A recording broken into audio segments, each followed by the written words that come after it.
गुरु प्रेरक, मार्गदर्शक या शिक्षक होता है जिसे हम आदर्श मानते हैं, जिनके दिखाए रास्ते में हम चलना चाहते हैं, उसे गुरु कहते हैं। बड़े प्यार और सम्मान से इन्हें हम अलग अलग नाम से भी पुकारते हैं। कोई इन्हें उस्ताद कहता है, कोई इन्हें मास्टर, बंगाल में इन्हें दादा कहा जाता है तो पंजाब में इन्हें काका, यूपी में इन्हें चचा कहते हैं, मराठी में इन्हें भाई, कहीं ये अन्ना है तो कहीं ये ताऊ, कहीं ये हुकुम है तो कहीं ये मोटा भाई। गुरु कोई भी हो सकता है। गुरु आपकी माता हो सकती है, गुरु आपके पिता हो सकते हैं, जीवन की परिस्थितियां भी आपका गुरु हो सकता है। गुरु कोई भी हो, किसी रूप में हो, कहीं न कहीं वो हमारे उन्नति में सहायक होता है। कोई भी व्यक्ति जो आपको अज्ञानता के अंधकार से निकालकर ज्ञान के प्रकाश की ओर ले जाए, वो आपके लिए गुरु है। कुंडली के 9 ग्रहों में गुरु यानी कि देव गुरु बृहस्पति भी हमारे जीवन में कुछ इसी तरह का रोल अदा करते हैं। गुरु शुभता और समृद्धि का प्रतीक है। 9 ग्रहों में गुरु को ही सबसे शुभ माना जाता है क्योंकि इसके ज्यादातर कारकत्व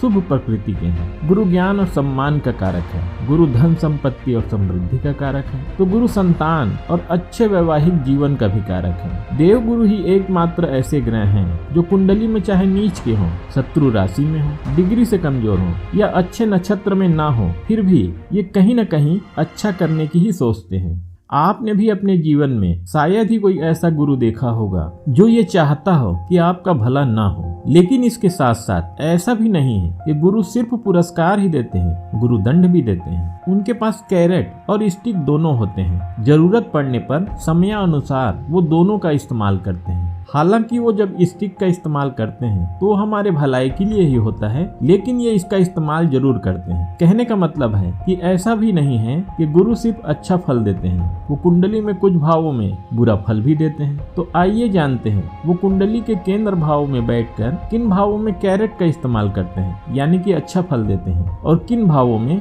स्टिक का इस्तेमाल करते हैं यानी कि हमारे कान खींचने का काम करते हैं। सबसे पहले बात करते हैं लग्न भाव की। लग्न भाव कुंडली का सबसे महत्वपूर्ण भाव है। लग्न भाव आपका शरीर है, आपका दिमाग है, आपका स्वभाव है। लग्न भाव से ही व्यक्ति के चरित्र का निर्माण होता है। गुरु अगर लग्न भाव में हो या कहीं से भी लग्न में गुरु की दृष्टि पड़ रही है तो व्यक्ति बहुत अच्छा सलाहकार होता है। देखिए, गुरु ज्ञान का कारक होता है तो लग्न में यदि बृहस्पति हो तो जातक को थियोरेटिकल नॉलेज बहुत अच्छा होता है, और जब थियोरेटिकल नॉलेज बहुत अच्छा होता है तो लोगों को क्या करना चाहिए और क्या नहीं करना चाहिए इसकी ये अच्छी सलाह दे सकते हैं। इनकी ये आदत होती है, ये सलाह मांगने पर सलाह तो देते ही हैं, ये बिना मांगे भी सलाह देते हैं, और उनके राय को नहीं मानने पर ये बुरा भी खूब मानते हैं। इन्हें चीजों का गहराई से ज्ञान होता है, इनका फंडा बहुत क्लियर होता है। तो भले ही ये अपने आइडियाज को खुद अपने ऊपर आजमाए हो या ना आजमाए हो, लेकिन इनके पैतरे बड़े कारगर होते हैं। जिसके प्रथम भाव में गुरु है उससे आप बिना सोचे समझे राय ले सकते हैं। ये राय बहुत अच्छी देते हैं। लग्न में गुरु बैठे हों तो ऐसे व्यक्ति के व्यक्तित्व में 4 चांद लगा देते हैं। ऐसा व्यक्ति देखने में सुंदर और सुडौल शरीर का होता है। इनका ऑरा ऐसा होता है कि आपको इनके पास जाने में ही लगेगा कि कितनी पॉजिटिविटी है इनके अंदर। गुरु व्यक्ति के व्यक्तित्व को बहुत बड़ा बना देते हैं। व्यक्तित्व शानदार हो जाता है। इनको कोई भी बड़ी चीज पसंद आती है, बड़ी गाड़ी, बड़ा घर इनकी चाहत होती है, और ये अपने जीवन काल में अपने प्रयासों के दम पे, अपने मेहनत के दम पर इन्हें पा भी लेते हैं। प्रथम भाव में गुरु हो तो व्यक्ति कुछ इस तरह का होता है कि उन्हें पैसे रुपये या आर्थिक उन्नति की कम और मान सम्मान की ज्यादा जरूरत होती है। ये वो लोग होते हैं जो पैसे से ज्यादा मान सम्मान को महत्व देते हैं। इसका मतलब ये नहीं है कि गुरु यहाँ पैसा रुपया नहीं देते, खूब धन और संपत्ति देते हैं, बड़ा गाड़ी, बड़ा घर सब देते हैं, लेकिन इनके लिए मान सम्मान का सबसे ज्यादा महत्व होता है। गुरु अगर लग्न में है तो ऐसा व्यक्ति किसी के अंडर रहकर काम करना नहीं पसंद करते, जब तक के सामने वाला इनको पूरी तरह सम्मान और इनको कार्य करने में खुली छूट न दे दे। ये बिल्कुल स्वतंत्र रहना चाहते हैं, कोई इन्हें रोके टोके ये इनको बिल्कुल पसंद नहीं। गुरु लग्न में हो तो व्यक्ति बहुत ज्यादा जिम्मेदार होता है। कोई भी काम हो, कोई भी प्रोजेक्ट हो या कोई भी चीज हो, उसको वो बड़ी जिम्मेदारी से पूरा करते हैं। कई बार तो ये अपने साथ साथ अपने दोस्तों यारों रिश्तेदारों के भी काम को बड़ी जिम्मेदारी के साथ पूरा करते रहते हैं। इनके इसी नेचर के कारण ये पूरे परिवार में और मित्रों के बीच में बहुत सम्मानित होते हैं। गुरु लग्न में हो तो ऐसे व्यक्ति की बुद्धि परिपक्व और मैच्योर होती है। इनमें बचपना नहीं होता, छोटी और ओछी बात नहीं करते, कोई भी बात करते हैं तो गंभीर बात करते हैं। गुरु लग्न में होता है तो एक बड़ा ड्रॉबैक भी है। ऐसा व्यक्ति हर किसी को सलाह और मदद के लिए 24/7 तैयार रहता है, लेकिन जब खुद को मदद की जरूरत होती है तो किसी से कुछ मांगने में, किसी के सामने हाथ फैलाने में इनको बड़ी समस्या होती है। ये लोगों के लिए तो उदार होते हैं, लोगों के सहायता के लिए हमेशा उपलब्ध होते हैं, लेकिन जब इनको समस्या आती है तो ये मदद मांगने में हिचकते हैं। ये किसी से मदद मांग नहीं सकते।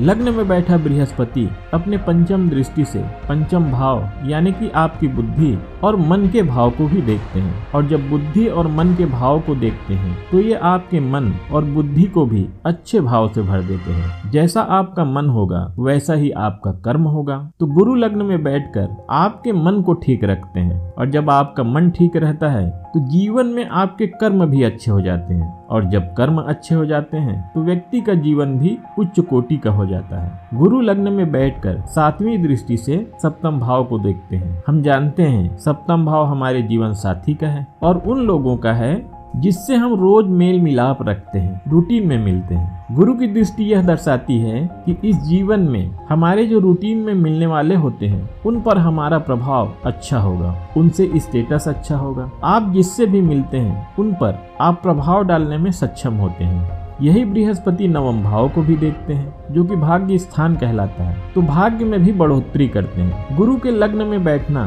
शायद इसीलिए सबसे अच्छा कहा जाता है, क्योंकि गुरु लग्न में बैठकर अपने 5वें, 7वें और 9वीं दृष्टि से संतान भाव को, पत्नी भाव को और भाग्य भाव तीनों को देख लेते हैं और तीनों में बढ़ोतरी करते हैं। गुरु लग्न में हो तो व्यक्ति को अनेक प्रकार के ज्ञान प्राप्त करने में, डिग्रियां लेने में, डिप्लोमा लेने में, अलग अलग प्रकार के सर्टिफिकेट लेने में बड़ा मजा आता है। गुरु लग्न में हो तो व्यक्ति चरित्र में दाग लगे ये उसे बिल्कुल पसंद नहीं। मेरा इमेज खराब ना हो जाए, इस बात की इनको बड़ी चिंता रहती है। अपने सम्मान का, अपने इमेज का बहुत ख्याल रखने वाले होते हैं। ऐसे लोग बहुत निर्भीक और स्वतंत्र विचार वाले होते हैं, इसीलिए ये बहुत अच्छे राजदार होते हैं। किन बातों को फैलाना है, किन बातों को सीक्रेट रखना है, राज रखना है, इन सब चीजों का बड़ा अच्छा समन्वय कर पाते हैं। सीक्रेट को सीक्रेट रखना जानते हैं। अब आइए बात करते हैं गुरु जब चौथे भाव में बैठे हों तो किस प्रकार का फल हमें प्रदान करते हैं। चौथा भाव भूमि, भवन, वाहन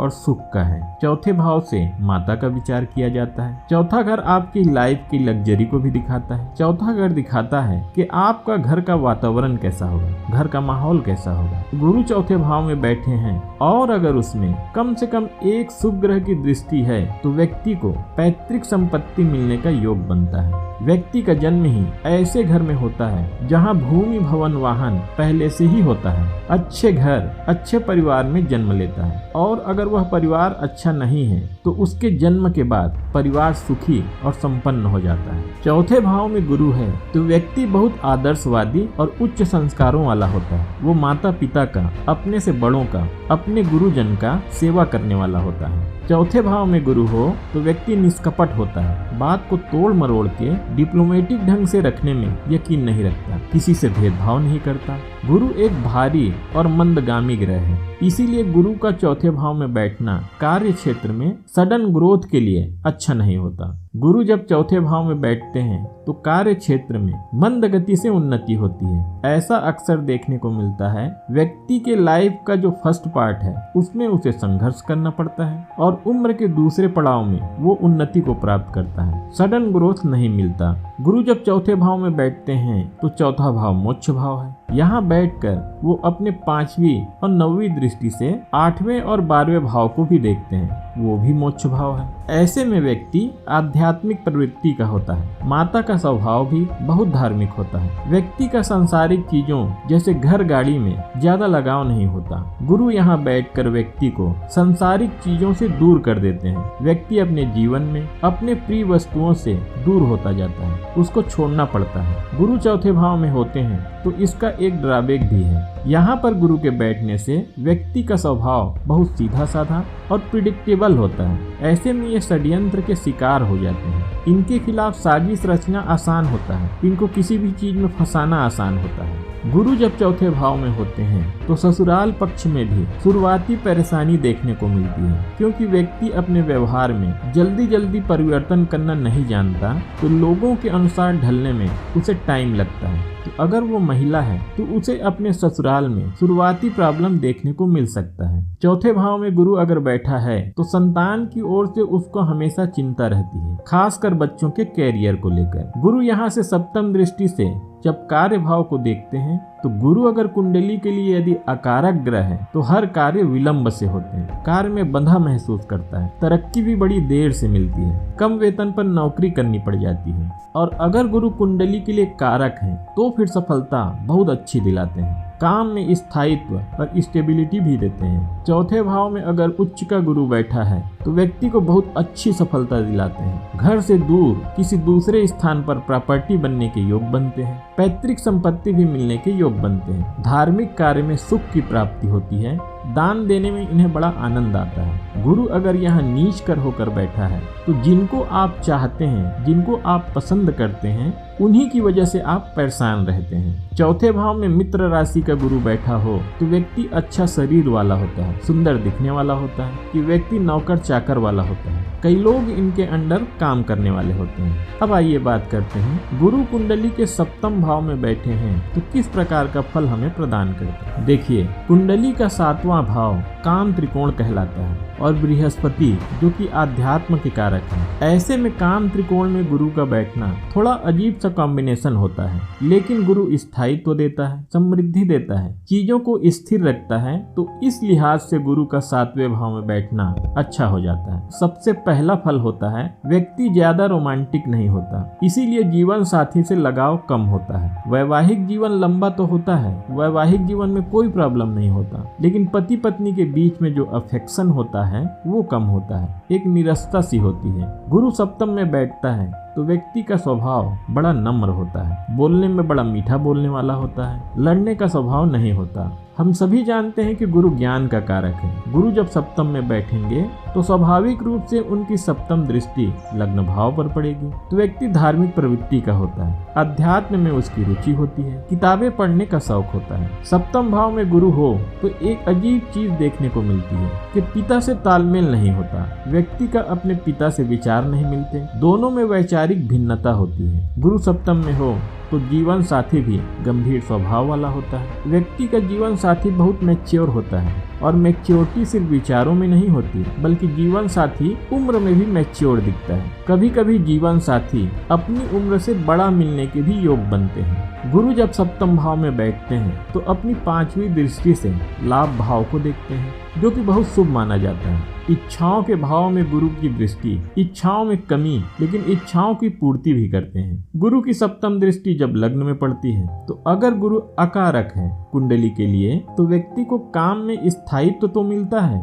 लेकिन कम वेतन या तरक्की कम मिलने की वजह से काम में फंसा महसूस करता है। और अगर वह कारक है कुंडली के लिए तो व्यक्ति कोई भी काम करता है, काम में स्थायित्व, अच्छी गाड़ी, अच्छा बंगला सब कुछ दिला देते हैं। गुरु की 9वीं दृष्टि तीसरे भाव पर पड़ती है। तीसरा भाव आपकी हॉबीज का है, शौक का है, तो व्यक्ति का शौक पढ़ने लिखने का होता है, धर्म कर्म में अच्छी रुचि होती है, लेखन में अच्छी रुचि होती है। गुरु छोटी छोटी यात्राओं को रिप्रेजेंट करते हैं, तो सप्तम भाव में बैठकर तीसरे भाव को जब देखते हैं तो छोटी छोटी यात्राएं बहुत होती हैं। सप्तम भाव में गुरु अगर उच्च होकर बैठे हैं तो जीवन साथी ज्ञानी होता है, जीवन साथी अच्छे कुल वाली होती है, उसकी फैमिली बैकग्राउंड बहुत अच्छा होता है, उसको लोगों के बीच में सम्मान पाना और लाइमलाइट में रहना पसंद होता है। अब आइए बात करते हैं 10म भाव में गुरु बैठते हैं तो किस प्रकार का फल हमें प्रदान करते हैं। गुरु 10म भाव में बैठते हैं तो 10म भाव किस चीज का है? 10म भाव पद प्रतिष्ठा, सम्मान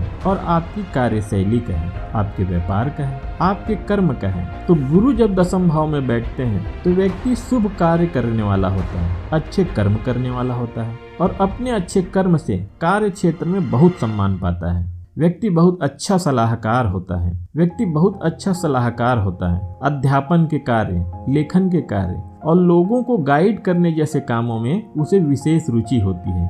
ये बहुत अच्छे टीचर, प्रोफेसर हो सकते हैं, ये किसी बड़े ऑर्गेनाइजेशन में एडवाइजर हो सकते हैं, मैनेजर हो सकते हैं, जहां बड़े बड़े प्रोजेक्ट को बनाकर उसको मैनेज भी किया जाता है। गुरु जब 10म भाव में बैठते हैं तो व्यक्ति जो भी प्रोजेक्ट अपने हाथ में लेता है उसे पूरा जरूर करता है, बीच में उसे छोड़ता नहीं। जो भी उसका एम या उद्देश्य होता है उसको पूरा करके ही चैन लेता है। गुरु दशम भाव में हो तो व्यक्ति पिता से अधिक तेजस्वी होता है। पिता ने जितना भी अपने लाइफ में सम्मान प्राप्त किया हो उससे कहीं अधिक मान सम्मान प्राप्त करता है। गुरु दशम भाव में हो तो व्यक्ति अपने संतान की उन्नति से असंतुष्ट होता है। वह अपनी राय और ज्ञान से लोगों को तो सफल बना देते हैं, लेकिन अपने संतान को उतनी सफलता नहीं दिला पाते हैं। केंद्र भाव में जब गुरु हो तो अक्सर ऐसा होता है, और खास करके दशम भाव में व्यक्ति दूसरों के लिए तो अच्छा होता है लेकिन अपने परिवार के लिए उतना समय या टाइम नहीं दे पाता। दशम भाव में गुरु हो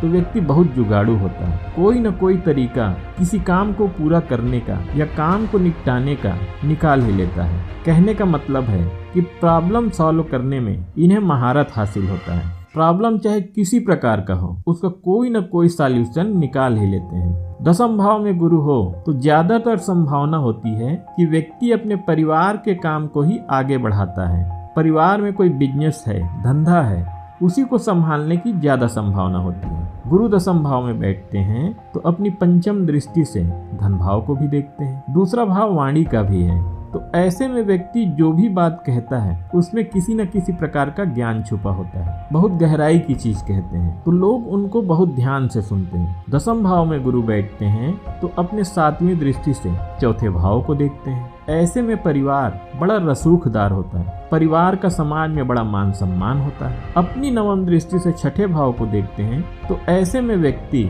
अपने शत्रुओं को अपनी बातों से ही निपटा देते हैं। अपने बातों से ही अपने शत्रुओं को पछाड़ देते हैं। वो अपने विरोधियों को बल के द्वारा नहीं, तर्क के द्वारा, अपने ज्ञान के द्वारा उन पर विजय प्राप्त करते हैं। ये किसी भी समस्या को अपने ज्ञान के बल पर सुलझाने वाले होते हैं, न कि अपने बाहुबल के दम पर।